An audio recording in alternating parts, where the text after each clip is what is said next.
Esperando que todas y todos se encuentren bien, veamos el siguiente material de apoyo de matemáticas, el universo de los números, origen y conceptos básicos. Conjuntos numéricos. Tenemos entonces como primer grupo numérico al conjunto de los números naturales, números positivos. Si yo tomo dos números cualesquiera de este conjunto y los sumo, resulta otro número natural que también pertenece a este conjunto.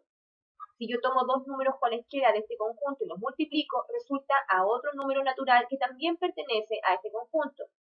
A esta característica se le llama propiedad de clausura, tanto para la operación de suma y la operación de multiplicación en los naturales. Es decir, los números naturales se pueden sumar y multiplicar y su resultado siempre va a estar en el mismo conjunto. Pero no todos se pueden restar o dividir. Es por esto que se hace una extensión al conjunto de los números naturales. La necesidad de complementar a este conjunto genera al conjunto de los números negativos. Veamos el siguiente ejercicio.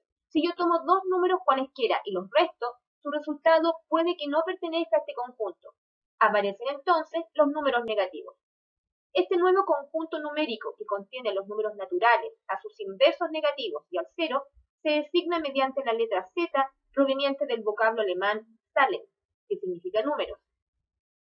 Se representan en una recta numérica teniendo el cero en medio y los números positivos Z más a la derecha y los negativos Z menos a la izquierda, ambos lados extendiéndose al infinito.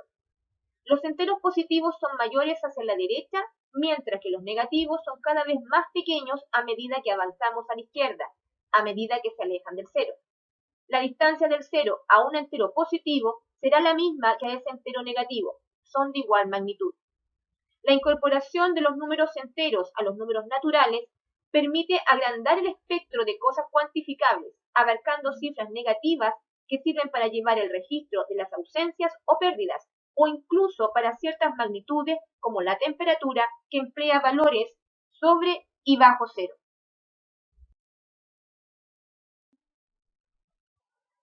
Mediante el siguiente diagrama de Venn podemos ver cómo quedan relacionados los conjuntos numéricos vistos hasta ahora entre sí. Este conjunto Z más amplio está formado por los naturales o positivos, los negativos y el cero. Podemos apreciar también que todo número positivo pertenece a los naturales y al mismo tiempo, al ser subconjunto de este conjunto más amplio, al estar contenido en él, también pertenece a Z. Y que los números negativos no pertenecen obviamente al subconjunto de los positivos, pero sí pertenecen también a Z, al ser también subconjunto de él. La operación entonces de unión para obtener Z comprende a los Z positivos o naturales unidos con los Z negativos y unidos con el elemento 0 dan entonces el conjunto Z. Se puede apreciar que en algunos libros o algunos escritores denotan el 0 dentro de los naturales, pero no todos opinan lo mismo. Siguiendo con el concepto de conjunto, tenemos que un conjunto se puede escribir o definir por extensión o por comprensión. Tenemos el siguiente ejemplo, un conjunto escrito por extensión, donde cada uno de sus elementos está listado uno tras otro y separados por una coma. Si queremos escribir por comprensión este conjunto, debemos analizar las características de sus elementos, donde todos son números positivos y son pares. De manera más formal, todo elemento que pertenezca a los naturales, tal que ese elemento sea par. Luego tenemos definido por comprensión el siguiente conjunto, números positivos que sean impar. Esa es la condición. Por lo tanto, tenemos que ir analizando elemento a elemento. El 1 es positivo y es impar, por lo tanto, cumple la condición y pertenece al conjunto. El número 2 es positivo pero no es impar, por lo tanto, no cumple la condición y no pertenece al conjunto. El número 3 es un número positivo y es impar, por lo tanto, pertenece al conjunto. Y así sucesivamente ir chequeando hasta completar el conjunto por extensión. Analicemos los siguientes conjuntos y apoyados en la gráfica. Tenemos por extensión el conjunto A, con los números 3, 4, 5 y 6. Son números positivos y correlativos que denotan un intervalo que comienza en el 3 y termina en el 6. Por lo tanto, al escribirlo por comprensión, sus elementos deben ser mayor de 2 y menor de 7. O mayor o igual a 3 y menor e igual a 6.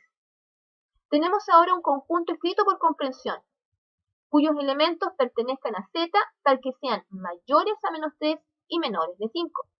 Podemos pensar en el número inmediatamente mayor a menos 3 y que es menos 2. Recordar que los negativos, entre más cerca del 0, mayor valor tienen. Y la otra condición, que sea menor de 5, y el número inmediatamente menor de 5 es 4. Un método sería dibujar una flecha desde el menos 2 hacia la derecha y otra flecha desde el 4 hacia la izquierda. El sector donde se cruzan las flechas corresponde al intervalo de números que cumple con ambas condiciones para pertenecer a este conjunto. Luego el conjunto escrito por extensión sería menos 2, menos 1, 0, 1, 2, 3 y 4. También podemos describir los conjuntos de manera gráfica. Operación de unión e intersección en los conjuntos. La unión de conjuntos es el conjunto que se forma con todos los elementos que pertenecen a los conjuntos iniciales. La unión del conjunto A y del conjunto B se denota por el conjunto A unión B. Para trabajar estas operaciones es mejor que los conjuntos estén escritos por extensión. Tenemos entonces el conjunto A y el conjunto B, y utilizando el diagrama de Venn donde cada círculo representa a un conjunto y se sobreponen para ubicar en este sector que se cruza los elementos que se repiten entre los conjuntos, es como la zona en común. Antes de ubicar cada elemento en el diagrama se revisa si está repetido en el otro conjunto. Si es así, se ubica en el sector que se cruza con el otro círculo del otro conjunto. Si no está repetido en el otro conjunto, se ubica en el resto del círculo que le corresponde a su conjunto.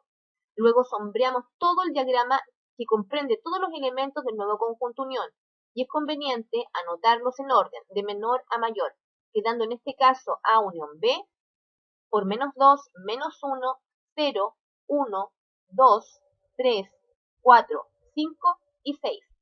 La operación de intersección es el conjunto formado por los elementos que tienen en común ambos conjuntos y que en el diagrama de Venn corresponde al sector que se cruza en los círculos. En este caso, el conjunto A inter B está formado por los números 3 y 4. El conjunto de los números racionales surgen de la necesidad de dividir o fraccionar una unidad o un entero en partes iguales. Fueron los egipcios los primeros en usarla. El término racional hace referencia a ración o parte de un todo. Por ejemplo, si queremos referirnos a la mitad de una unidad, lo denotamos como un medio, donde el número 2, el denominador, nos indica en cuántas partes iguales se fracciona el entero, y el número 1, el numerador, la parte que se toma de las partes fraccionadas. Los números racionales son todos los números que pueden representarse como el cociente de dos números, es decir, una fracción a partido por b con a y b en z y b distinto de 0. Tenemos la fracción un cuarto, donde el denominador nos dice en cuántas partes dividir o fraccionar el entero, en este caso en 4 partes iguales, y el denominador nos indica cuántas partes del total de 4 se tomaron, en este caso 1. Para 3 quintos se divide el entero en 5 partes y se toman 3 de estas partes. ¿Cómo ubicaríamos en la recta la siguiente fracción? 11 tercios. El denominador nos indica en cuántas partes dividimos o fraccionamos el entero, en este caso en 3 partes. El numerador nos dice que se tomaron 11 partes. Por lo tanto, cada 3 trozos o partes es un entero, quedando 3 unidades y 2 tercios de la unidad. Transformando la fracción a un número conocido, podemos ubicarla luego en la recta numérica. Llevando esto a un caso práctico, tenemos: un curso decide vender trozos de pizza y parte cada pizza en 3 trozos. Al final de la jornada ha vendido 11 trozos. ¿Cuántas pizzas vendió? Si cada 3 trozos es una pizza, tenemos que vendió 3 pizzas y 2 tercios de otra. Como último dato, todo entero puede representarse como racional o fracción. Por ejemplo, el número 2. Lo aumentamos a 4 medios. Si lo dividimos o lo simplificamos, nos vuelve a dar 2. O simplemente tomamos el número y lo dividimos por 1. Sigue siendo el mismo número, y esto es para poder sumar, restar o cualquier otra operación que deba hacer 6 fracciones en esa operación. Yo puedo llevar el número a fracción, pero no siempre la fracción a un número conocido. Tipos de racionales. Tenemos 3 tipos de fracciones en los racionales. La fracción es propia, donde el numerador es menor al denominador, lo que significa que representan a cantidades menores a una unidad. Tenemos el ejemplo de un medio, donde el entero se particionó en 2 partes y se tomó solamente una, lo que equivale a la mitad de un entero. Tenemos las fracciones impropias, donde el numerador es mayor al denominador, que representan cantidades mayores a la unidad. Tenemos el ejemplo en la diapositiva anterior de 11 tercios, que equivalía a más de 3 unidades. Las fracciones impropias equivalen a las fracciones mixtas, donde se tiene una parte entera y una parte fraccionaria. Cuando desarrollamos el cociente de la fracción a dividido en b y se trata de expresar como número, se puede obtener un número decimal que puede ser un decimal finito o decimal exacto, ya que tiene una cantidad finita de términos y el resto de la división es 0. Tenemos la fracción 1 dividido en 2. El 2 en el 1 no cabe, 0 veces, y aumento la cantidad a dividir, agrego un 0, inmediatamente coloco la coma decimal. Esta vez 5 por 2 es 10, y a 10 no sobra nada. Resto 0, es un decimal finito. Si al desarrollar la división la parte decimal se repite infinitamente, se llama decimal periódico. Tenemos un tercio, 1 dividido en 3. 3 en el 1 no cabe, 0 veces, y aumento la cantidad a dividir y agrego un 0 y transformo la cantidad a dividir en 10. Inmediatamente coloco la coma decimal. 3 por 3 es 9, y a 10 me sobra 1. Como todavía queda resto, sigo dividiendo intentando llegar a resto 0, y aumento la cifra 10. 3 por 3 es 9, a 10 1.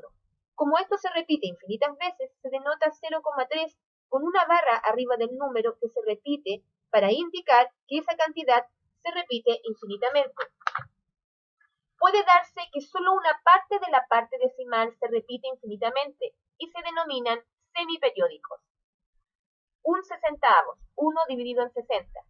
El 60 en 1 no cabe, 0. Aumento la cantidad a 10, coma inmediatamente.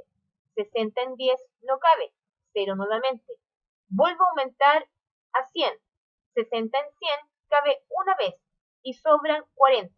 Como aún queda resto, sigo dividiendo y aumento la cifra otra vez. 400.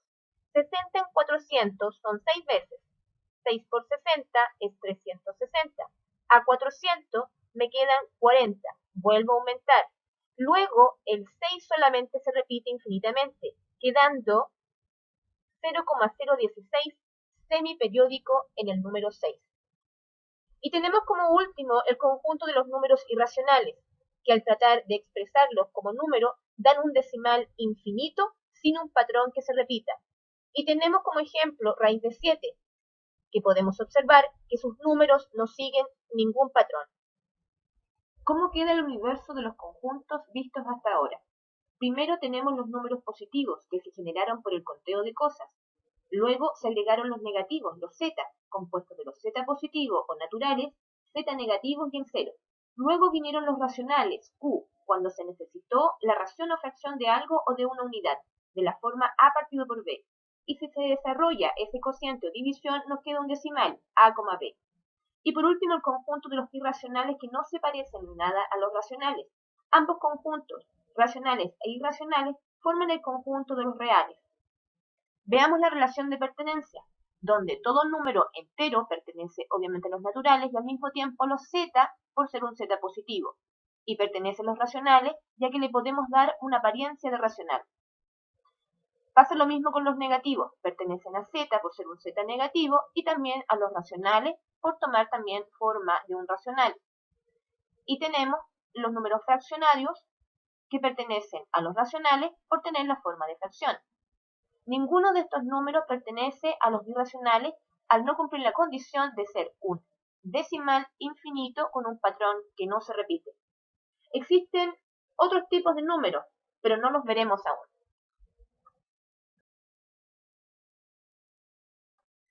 Esperando que el material les haya servido, traté de ser lo más didáctica posible. Cualquier duda tienen mi mail y mi número telefónico. Y esperando en Dios que nos veamos luego. Saludos.